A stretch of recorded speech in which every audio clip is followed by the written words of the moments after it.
नमस्कार दोस्तों, मेरा नाम है डॉक्टर तरुण और आप सबका बहुत बहुत स्वागत है आज की इस वीडियो में।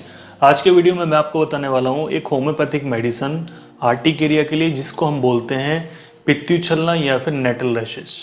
तो ये एक एलर्जिक बीमारी होती है, एक स्किन की कंडीशन होती है जहाँ पे ब्लड के अंदर हिस्टामिन बढ़ने की वजह से हमारे शरीर के अंदर गर्मी बढ़ जाती है और पित्ती उछलनी शुरू हो जाती है। आपको कहीं पे भी, शरीर में कहीं पे भी हो सकता है, इवन इंटरनली भी हो सकता है कि सिम्टम्स आ सकते हैं कि आपकी जीभ के ऊपर भी, आपकी इंटरनल कैविटी के अंदर भी, माउथ कैविटी के अंदर भी, या फिर स्किन पे कहीं पे भी आपको ये समस्या हो सकती है कि आपको थोड़े थोड़े से छोटे छोटे डाफड़ पन्ने शुरू हो जाएं, एक तरह की रैशेस होनी शुरू हो जाए जो कि थोड़ा उभार लेती है और वहाँ पे बहुत ज़्यादा आपको जलन हो सकती है, वहाँ पे रेडनेस हो सकती है और वहाँ पे तो खुजली होती है। तो इस तरह की समस्याएं होती हैं। इस कंडीशन को हम बोलते हैं पित्ती उछलना। अब एक तरह की कंडीशन होती है जहाँ पे एलोपैथिक में एंटी हिस्टामिनिक मेडिसिन दी जाती हैं, चाहे वो आप एलेग्रा खाएं, चाहे सिट्राजिन खाएं, चाहे एविल खाएं। उनका एक्शन यही होता है कि कुछ समय के लिए वो आपकी जो हिस्टामिन बढ़ी हुई है वो उसको कम कर देती हैं। एंटी एलर्जिक आप कोई भी मेडिसिन खाएंगे वो कुछ समय के लिए काम करेगी, जब तक उसका असर है। असर खत्म होने के बाद या फिर स्टार्टिंग के केस में हम देखते हैं तो 5-6 दिन तक असर रहता है, लेकिन बाद में वो ड्यूरेशन घट जाती है।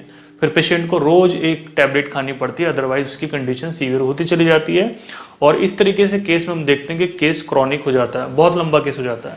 मैं ऐसा नहीं बोल रहा हूँ कि आर्टिकेरिया एलोपैथिक से ठीक नहीं होता है। जहाँ पे इनिशियल कंडीशन होती है तो वहाँ पे कई बार अच्छे रिजल्ट मिलते हैं। होम्योपैथी भी बहुत अच्छा काम करती है इस तरह के क्रॉनिक केसेस में। ठीक है, तो आज की इस वीडियो में आपको एक थेरेप्यूटिकली होम्योपैथिक मेडिसिन बताने वाला हूँ इस कंडीशन के लिए।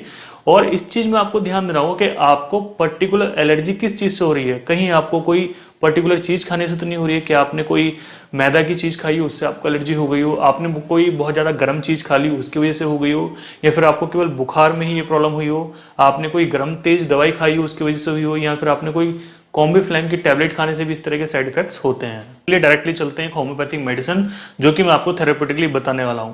होम्योपैथी में मेडिसिन का सिलेक्शन किया जाता है पेशेंट के साइन एंड सिम्टम्स के अकॉर्डिंगली, उसके क्वालिटी फैक्टर के अकॉर्डिंगली कि कौन कौन से उसमें कॉजेज हो रहे हैं जिसकी वजह से उसको बीमारी हो रही है।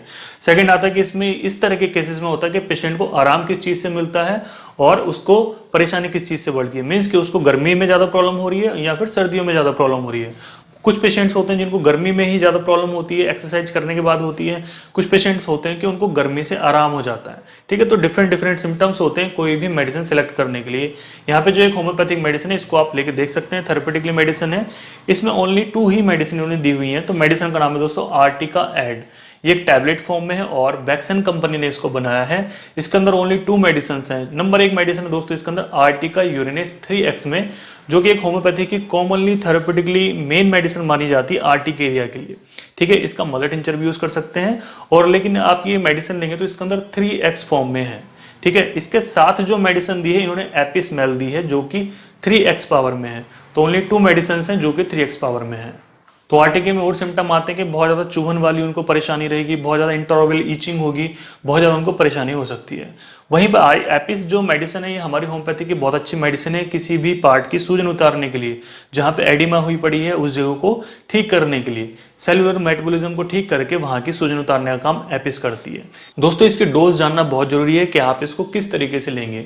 यहाँ पे मैं आपको 2 तरीके से बताऊंगा, एक एक्यूट केस और एक क्रॉनिक केस। जहाँ पे एक्यूट केस की बात करते हैं जहाँ पे पेशेंट को प्रॉब्लम हाल फिलहाल में हुई है और वो होम्योपैथिक मेडिसिन से यूज करते हैं, एलोपैथिक की तरफ नहीं जाना चाहते हैं या फिर उनको एलोपैथिक सूट नहीं करती है।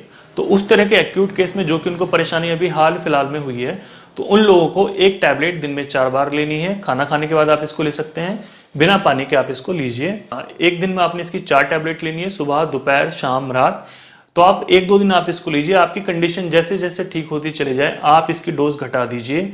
डोज घटाने का मीन्स है कि आप इसको अगले दिन आप इसकी 2 टैबलेट लीजिए, फिर अगले दिन आप इसकी 1 टैबलेट लीजिए और फिर अगले दिन जो है आप इसको अल्टरनेट डे से स्टार्ट कर दीजिए। एक दिन छोड़ के आप ये मेडिसिन इस्तेमाल कीजिए, आप देखेंगे आपकी कंडीशन बहुत जल्दी ठीक हो जाएगी। अब बात करते हैं क्रॉनिक केस में आप इसको किस तरीके से इस्तेमाल करेंगे।